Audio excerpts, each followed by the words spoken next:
gaunasi rezultatai, tiesiog kartais netgi komiški, kaip galima taip daryti, kaip galima taip visiškai nesusigaudyti tame. Galų gale, juk statybininkus kažkas tai mokina, kaip tai daryti.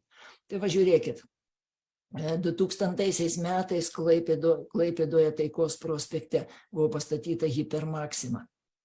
Ir 2004 metais jį buvo reorganizuojama į Akropolio prekybos centrą. Jūs puikiai žinote, Taikos prospekte Klaipėdoje Akropolį, ko gero, tai ten, kada vienas iš fasadų buvo perorganizuojamas, nurenginėjamas, tai buvo katastrofiškas vaizdas. Man teko ten pabūti, va štai nuotrauka iš ten, ar ne, kas uždėta iš išorės.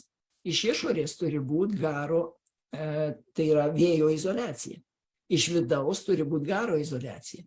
Tai iš vidaus neuždėta nieko, tai reiškia garas, drėgnas oras su vandens garais pilnu tempu keliavo į šiltinimo medžiagą, o iš išorės uždėjo polietileną.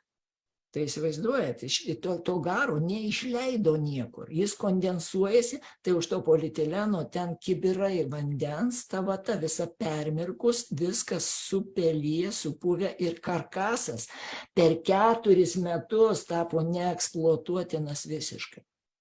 Tai visiška katastrofa, tai gerai, kad tik tai 4 metai ir jau šitokie rezultatai, tai būtų ilgiau, tai ten būtų supūdę iš visą pastatą, iš pagrindų.